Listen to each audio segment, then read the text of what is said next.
जिन बच्चों कैसे हो, उम्मीद अच्छे हो के स्वागत है आपका। और आज हम इस वीडियो में आपका जो अगला प्रश्न है, अगला क्वेश्चन नंबर 2 करने वाले हैं। अगर आपने पहली वीडियो इसकी देखी है तभी ये देखे, तब समझ में आएगी, वरना आपको कंफ्यूजन हो सकती है। तो मेरी रिक्वेस्ट है, अगर आपने इसके पहले की वीडियो 5.1 का क्वेश्चन नंबर 1 का नहीं देखा तो उसको देखें, फिर उसके बाद देखें, ये बिल्कुल आएगा समझ में। चलो भाई देखते हैं दूसरा प्रश्न। In the given figure, PQRS is a rectangle whose diagonal PR and SQ। ये देखो भाई डायग्राम बना PQRS, इसमें PR और SQ ये क्या है, डायगोनल। R इक्वल, ये दोनों बराबर है, मतलब ई वाला डायगोनल इसके बराबर है। एंड बाइसेक्ट ईच अदर, और एक दूसरे को काटते हैं, बाइसेक्ट बराबर भाग, एट ए पॉइंट O पर, ठीक है। और ये डायग्राम पे ये सिंबल का मतलब है ये वाला, ये वाला, ये वाला, ये वाला, ये चारों लाइन क्या है, बराबर हैं, ठीक है। And if R O S equal to 110, R O S देखो, आर ओ एस यानी कि ये एंगल, ये 110 है। फाइंड, इसके बाद फाइंड बोल के इसी तरीके का 8 पार्ट इसमें चिपका दिया है भाई साहब, फिर से। तो देखो पहला इसमें बोला गया है एंगल ओ आर एस, बताओ ओ आर एस, हाँ ओ आर एस कौन से एंगल की बात हो रही है, ई वाला। देखो कैसे निकाल सकते हैं भाई, ध्यान देना। अब अगर हम इस ट्रायंगल ओ आर एस में ध्यान से देखें तो इसकी ये साइड बराबर है। और जब किसी ट्रायंगल की दो साइडें बराबर होती हैं तो उसके सामने के कोण भी बराबर होते हैं, एंगल भी। अगर ये एंगल भी बराबर होगा, ठीक है। अगर हम इसको एक्स मानेंगे तो ये एक्स हो जाएगा, ठीक है। अब हमें पता है किसी ट्रायंगल का तीनों एंगल का सम क्या होता है, 180। यही लगाएंगे, यही पे बन जाएगा इक्वेशन, और वहां से एक्स का मान आ जाएगा और एक्स की वैल्यू इस पे रख देंगे, हो गया, ठीक है। नहीं समझे, देखो बोर्ड पे समझो। अब तो हम इसमें जान रहे हैं, वी नो दैट हम जान रहे हैं कि जो इसका साइड है O S is equal to O R, ठीक है। ये है क्योंकि ये रेक्टेंगल है, रेक्टेंगल में ऐसा ही होता है, ठीक है। अच्छा, अगर किसी ट्रायंगल की दो साइड इक्वल, उसके सामने के कोण भी इक्वल होते हैं, यानी कि एंगल ओ एस के सामने क्या है, ओ एस, इसके सामने कोण को है वो वाला, वो एंगल है, तो इसको लिखूंगा O R S is equal to O S R, ठीक है। ये हो जाएगा, ठीक है भाई, ये दोनों बराबर हो जाएंगे, ओके। जब ये दोनों बराबर हो गए, इसी को हम लेट कर लेते हैं कि angle O R S equal to X, यानी कि ये एक्स लेट किया तो ये अपने आप ही हो गया, ये भी एक्स, ठीक है। और ये क्यों बराबर लिखा भाई, जब एंगल बड़े, साइड बड़े थे, बराबर थे, तो ये एंगल क्यों बराबर होगा, opposite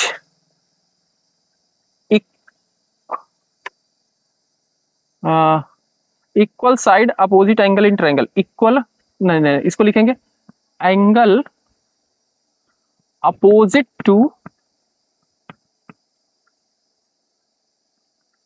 equal side of triangle,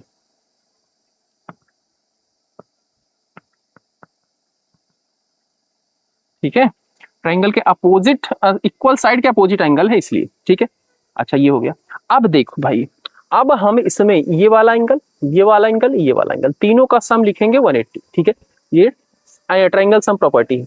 इस एंगल क्या बोलेंगे, एस ओ आर या आर ओ एस, तो angle R O S plus ये वाला angle O R S, O R S plus ये वाला angle O S R, O S R is equal to 180।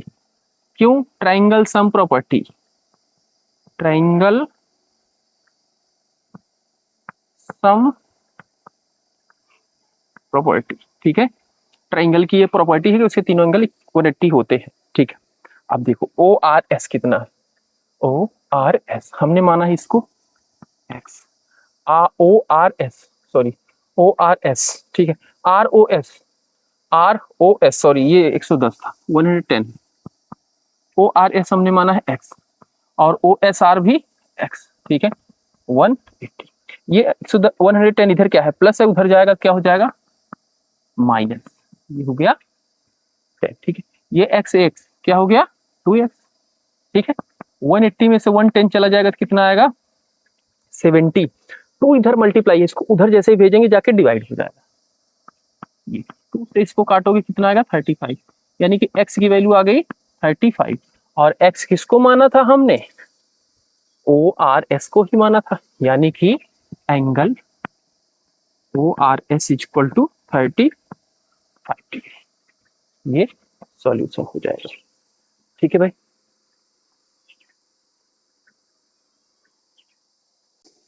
तो इसका सेकंड क्वेश्चन है O S R, angle O S R, ये वाला angle निकालना है ओ एस आर, यानी कि ये एंगल तो ये हम पहले से निकाल चुके हैं, जितना ये है उतना ही ये ही होगा, ठीक है। तो हम यहाँ पे बता देंगे इसको कि angle O S R is equal to angle O R S, O R S. क्यों ये क्यों भाई सेम है, क्योंकि ट्रायंगल यहाँ पे लिख देते हैं in triangle O S R, O S R, इस ट्रायंगल के अंदर ये साइड इक्वल है, इसके सामने के एंगल भी इक्वल होंगे, ठीक है। तो ये क्या है, opposite angle of, opposite angle of equal side in triangle. ये थोड़ा सा मेरा जो सेंटेंस है थोड़ा सा अटपटा सा है, opposite angle of equal side of triangle, हाँ यही लिखेंगे, ऑफ ए ट्रायंगल, ठीक है। ओके, तो ये क्या है, अपोजिट साइड है, अपोजिट एंगल है किसके, इस ट्रायंगल के दोनों इक्वल साइड के, इसलिए इक्वल है। ओके, अब जब ये लिख दिए तो O angle O S R equal to क्या हो जाएगा, ओ आर एस तो हमने पहले ही निकाला पीछे फर्स्ट वाले में, ओ आर एस ये कितना आया था 35, तो ये भी क्या हो जाएगा 35। यहाँ पे मैं लिखते चलता हूँ साथ साथ, ये 35 हम कैलकुलेट कर चुके हैं, ठीक है। और अब ये भी 35 हमारा आ चुका, क्लियर बात। तो इस तरीके से इसे हमें करना है। इसका थर्ड है, इसमें दिया गया है एंगल एसओपी बताओ, एसओपी ये है थर्ड। अब देखो ये एंगल है कहाँ पे, एसओपी है कहाँ पे, तो देखो एसओपी यानी कि ये वाला एंगल, ये हमें पता करना है। कैसे पता कर सकते हैं भाई, ये क्या है, एक लाइन है, हाँ, और ये ऐसे है कुछ ऐसे, ये वाला 110 दिया गया है। हमें पता है एक लाइन के ऊपर कितने डिग्री का एंगल होता है, यानी कि ये 180 होता है टोटल। ये कितना होता है 180, 180 में से 110 इधर हो गया तो ये कितना होगा 70 होगा ना ये, ठीक है। अब ये और ये क्या होता है, लीनियर पेयर एंगल है, ठीक है। तो इसमें क्या लिखेंगे, एंगल ये प्लस ये इज इक्वल टू 180, ठीक है। अब इसको एंगल एसओपी, तो angle SOP plus angle SOR, यानी कि ये एसओआर इज इक्वल टू 180। क्यों इक्वल है, रीजन देंगे, लीनियर पेयर एंगल है ये, linear pair angle. Linear pair angle क्या होते हैं, 180 होता है उनका सम, ठीक है। अब देखो एसओपी तो एसओपी रहेगा, ठीक है, और एसओआर कितना है 110 पता है, दिया ही गया है, एसओआर या आरओएस, ठीक है। 110 इज इक्वल टू 180, 110 इधर प्लस है, उधर जाएगा तो क्या हो जाएगा माइनस, ठीक है। और इधर क्या बचा, एंगल एसओपी, ठीक है। और 180 में से 110 माइनस होगा कितना आएगा 70, यानी कि SOP is equal to 70 degree. ये इसका आंसर हो जाएगा। इसके बाद इसी में फोर्थ दिया गया है एंगल ओएसपी, एंगल ओएसपी ये है फोर्थ क्वेश्चन। देखो ओएसपी कहां पे है भाई, ओएसपी यानी कि इस एंगल की बात हो रही है, ठीक है। और ये एंगल कैसे कैलकुलेट करोगे, देखो हमें पता है कि ये जो है ये कितना होता है 90 डिग्री टोटल होता है, ठीक है। इसमें से 35 इधर हो गया तो बचा इधर कितना भाई 45 बचा, ये कितना हो जाएगा 45। अब इसी को लिख के देखना कैसे करेंगे, एंगल ये प्लस ये इज इक्वल टू 90, और रीजन क्या देंगे, each angle of right rectangle is 90, ठीक है। तो लिखेंगे एंगल SOP OSP यानी कि ये वाला OSP और एंगल OSR यानी कि ये वाला plus angle OSR is equal to 90। क्यों? Each angle 90 degree in rectangle. ठीक है, अब यहाँ पे OSR हमें पता ही है, OSR ये 35। ठीक है, इसको लिख देंगे यहाँ पे 35 और ये हमारा OSP इज इक्वल टू 90। 35 इधर प्लस में है, उसको इधर इसको राइट हैंड साइड भेजेंगे तो क्या हो जाएगा? माइनस का हो जाएगा। तो ये हो जाएगा OSP। 90 में से 35 माइनस करो, 10 में से 5 गया 5, 8 में से 3 गया 5, 55। ओके, तो OS एक सेकेंड हाँ 55 आ जाएगा। तो ये हो गया इसका आंसर। ठीक है, OPS ये फाइंड करना है। ठीक है, OPS यानी कि ये, अच्छा ये हमने अभी फाइंड कर लिया, ये 55 आया है, ये भी फाइंड कर लिया, ये 70 आया है। ठीक है, अब ये फाइंड करना है, बड़े आराम से निकाल सकते, दिख रहा है ना? इस ट्राइंगल में ये एंगल ये तीनों का सम 180 कर दो और इसको फाइंड कर लो। ठीक है, तो इसको लिखो एंगल OPS हो गया, OPS और angle OSP plus angle POS is equal to 180। क्यों भाई? Triangle sum property, triangle sum property, क्योंकि ट्राइंगल सम प्रॉपर्टी यही कहती है कि तीनों का सम 180 होगा। हो गया। अब यहाँ पे देखो POPS तो हमें फाइंड ही करना है। ठीक है, और OSP कितना दिया गया है? OSP अभी हमने फाइंड किया 55 आया है, 55 आया है, और POS ये 70 ऑलरेडी हम फाइंड कर चुके हैं, 180। ठीक है, इन दोनों को ऐड करो, 5 और 0 5 हो गया, 7 और 5 12 हो गया, और इधर angle OPS is equal to 180। 105 को 25 को उधर भेजोगे तो क्या हो जाएगा? सब्ट्रैक्ट हो जाएगा, इधर प्लस था उधर जाएगा सब्ट्रैक्ट हो जाएगा। तो angle OPS is equal to क्या हो जाएगा?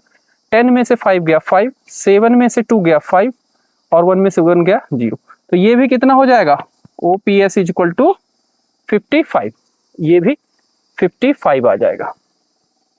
ठीक है, और देख लो क्यों आया 55, समझ रहे हो ना? ये साइड दोनों इक्वल है, तो इसके अपोजिट ये एंगल था तो ये भी इक्वल होगा इसके इस वाले के अपोजिट, इसलिए 55 आ गया।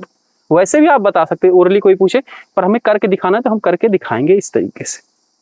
ठीक है भाई, इसको ट्राइंगल सम प्रॉपर्टी ना बोल के इसको angle sum property of triangle ऐसा बोला गया भाई। जहां जहां मैंने बोला है इसको आप बदल सकते हो, एंगल सम प्रॉपर्टी होता है। ठीक है, angle sum property of triangle ऐसा लिखेंगे। ठीक है, ओके, नोट कर सकते हैं। इसी का नेक्स्ट है सिक्स्थ वाला, सिक्स्थ पार्ट में इसमें दिया गया है POQ निकालो आप। POQ देखो, POQ कहाँ पे है? ये रहा POQ, यानी कि ये एंगल। ठीक है, दिख रहा है एंगल? बिल्कुल दिख रहा है, बिल्कुल अच्छे तरीके से। और ये एंगल दोनों बराबर होगा। क्यों होगा? Vertical opposite angle. ऐसे ऊपर वाला एंगल मैंने घटाया, नीचे वाला भी घटा, नीचे वाला बढ़ा ऊपर वाला भी बढ़ा, मतलब ये दोनों एक दूसरे के वर्टिकल अपोजिट एंगल है। तो ये जितना एंगल होगा उतना ही ये होगा। तो लिखेंगे ये एंगल इज इक्वल टू, ये रीजन दे देंगे वर्टिकल अपोजिट एंगल, तो लिखेंगे angle POQ is equal to SOR या ROS। ठीक है, क्या रीजन देंगे? वर्टिकली अपोजिट एंगल ये थोड़ा सा हम जल्दी जल्दी में गलत लिख देते हैं, ठीक है। ये तो यहां से angle P O Q is equal to इसके बराबर यानी कि 110 हो गया जवाब। 6 इसके बाद देखो 6 हो गया 7 क्यू ओ आर निकालना है। क्यू ओ आर, अरे ये निकालना है, ये भी आसान है। देखो Q O R, Q O R यानी कि ये एंगल, ये किसके इक्वल होगा, ये देखो इसके वर्टिकल अपोजिट है ये, ठीक है। तो इसमें लिखेंगे एंगल क्यू ओ आर, ये एंगल इज इक्वल टू ये angle P O S. P O S क्या रीजन, वर्टिकली अपोजिट एंगल, ठीक है। तो यहां से Q O R is equal to हो जाएगा पी ओ एस यानी कि 70 डिग्री, ये भी हो गया, ठीक है। तो वीडियो को रोक के नोट कर सकते हैं दोनों को। इसके बाद 8th वाला है इसका एंगल ओ आर क्यू, ये हमें फाइंड करना है, ठीक है। ये कौन सा है 8th पार्ट, देखो ओ आर क्यू यानी कि ये एंगल। अच्छा अभी तक हमने ये फाइंड कर लिया है 180, इसको फाइंड कर लिया है 70, ये फाइंड करना है। देखो कैसे कर सकते हैं भाई, बहुत ही आसान तरीका है, आपको दिख रहा होगा। ये एंगल क्या होता है 90 डिग्री होता है, each angle is 90 in rectangle. तो ये 35 है तो ये कितना होगा 55, सीधा सा है, ठीक है। बट लिखेंगे कैसे, लिखेंगे ये एंगल प्लस ये एंगल इज इक्वल टू 90 और फिर कैलकुलेट करेंगे। तो लिखेंगे angle O R Q plus angle O R S is equal to 90। क्यों, each angle is 90 degree in rectangle, ठीक है। तो ओ आर एस ये 35 रख दो इसके प्लेस पे, ये हो गया 90 डिग्री, ये हो गया ओ आर क्यू। 35 को उधर भेजेंगे माइनस हो जाएगा, तो ये हो जाएगा O R S O R Q, ठीक है। 90 में से 35, 5 में से 5, 10 में से 5 गया 5, ये बचा 8, 8 में से 3 गया 5, 55। देखो O R Q is equal to 55। तो इस तरीके से हमारा क्वेश्चन सेकंड कंप्लीट होता है। और अगर बच्चे आपको वीडियो पसंद आई है और मेरे पढ़ाने का तरीका अच्छा लगा है, आसान तरीके से मैं कोशिश कर रहा हूं पढ़ाने को, तो वीडियो को लाइक करें, दोस्तों के साथ शेयर करें और धमाधम चैनल को मोनेटाइज कराएं, ये आपकी जिम्मेदारी है। मिलते हैं अगली वीडियो में, बाय बाय।